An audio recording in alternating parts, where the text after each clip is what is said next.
Hello and welcome. Well, kinda left for dead here out in the wilderness. Our truck driver lost control of his truck and we kinda got abandoned. Today we're checking out Creepy Road. And boy, is it a game you should stay the hell away. But I'm here to tell you what I think about this game, so let's get in it. So you play as a trucker named Flint, and he gets in a trucker accident on his way home to see his dad. Now, this is a side-scrolling shoot-'em-up game with light platforming. It gets a lot more platforming as you get further in the game, and I just gotta be honest. I think it's really, really terrible.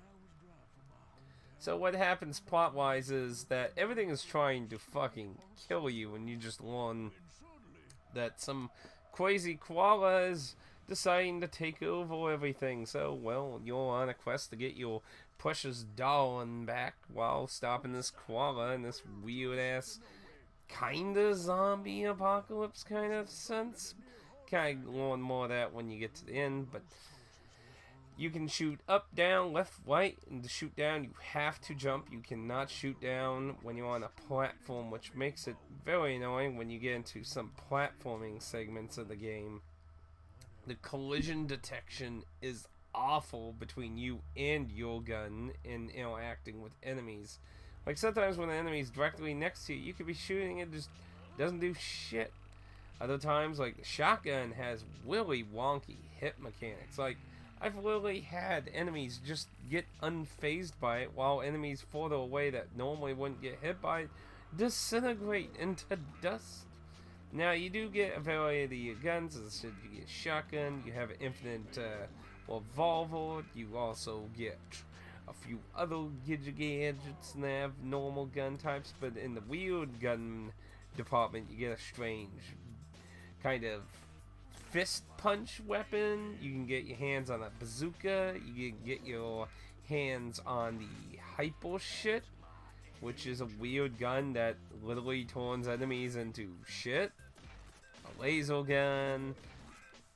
On top of that, you do have grenades and molotovs. Oddly, grenades don't hurt you, but molotovs can hurt you, so don't now. Kind of weird, but yeah, the game's pretty much a clunky mess. The level design, I think, is probably one of the most notoriously terrible things in this game, honestly, though. You know, I could forgive wonky controls and things if you at least did a decent job at trying to present good levels or something. But this is not EDF. This does not have the quirky charm or anything. Really, the only thing the game has going for it is aesthetically. Aesthetically, it actually looks pretty nice. And that's like, you know, when you're looking at videos or screenshots, you'd be like, oh, this aesthetically looks okay. But oh boy, that is literally the only good thing I have to say about this game, honestly. Because it is choppy, it is clunky, and the level design, as I said, is terrible. You can only shoot in 4 directions, no angles or anything, and yet they put in all these hills going up and down in levels, which make it a nightmare to try and hit some enemies, as certain ones will be different shapes and sizes. You start off with wildlife attacking you, and you'll get to farmers and clowns and crazy people in cities and shit, and work yourself to even weirder things that get into slight spoiler territory that we'll get into when we get in now. But overall, a lot of the enemies kind of just fulfill the same kind of role. Like, there's multiple enemies that have guns. Like, one of the police people have a bulletproof shield, so them you have to either explode or get around their shield and that.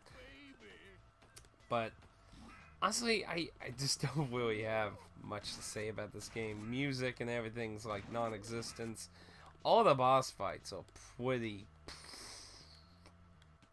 especially the superhero boss fight. That one, I think, is actually the worst boss fight, honestly, on how it works, because all the collision hitboxes are so fucking terrible.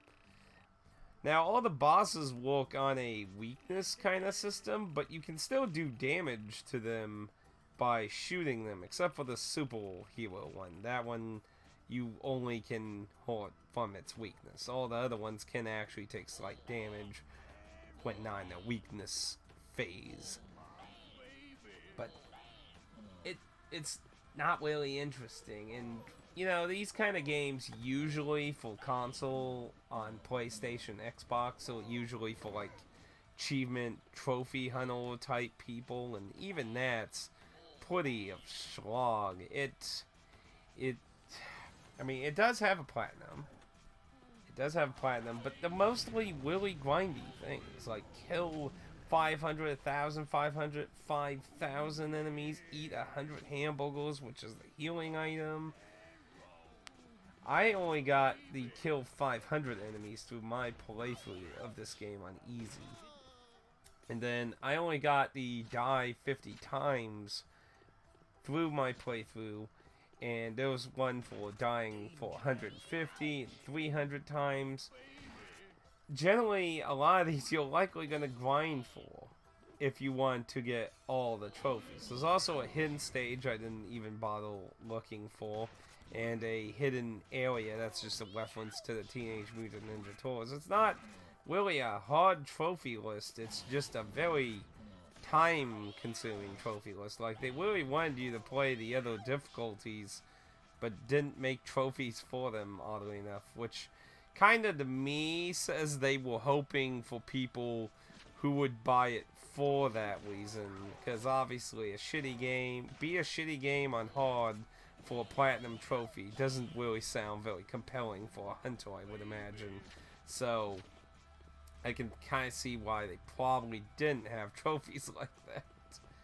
I can't really recommend this game. I really can't. I don't know if you can tell from gameplay, because when I saw gameplay, I was like, oh, you know, this might be a okay little game and that. But it's like, the last few stages are so fucking awful. And the ending, all that work to get there just felt so, what the fuck? But we'll get into that here. So, my recommendations of this game, I think this is like a $1, maybe $2 game. Like, I like to think there's a value to most games, but this... No, just don't. Now, this is on PC, Switch, PS4, and Xbox. On Steam, it's $9.99. If you want it on console, though, it's $12.99. They jacked the price up. What? It's more expensive on console? Oh, shit. And cherry on top, if you want to get the Red Arts physical version, which is only on PC, though I wouldn't be completely shocked if a Switch version later came up. Though, that's also possible to not happen, because really, it could just be for, they like, we'll do a PS4 version, try to get trophy hunters to buy that. But if you want the physical version, you're looking at around $29, not counting shipping to whatever country you live in. Oof. Yeah, this is the shitty part of limited games. This is the shitty part, because you get companies that want to release games like this for a very hiked up price. Oof. It is still available at Red Arts Games. Don't let those eBay people fool you. There's people trying to sell this on eBay right now for like $50+. Don't.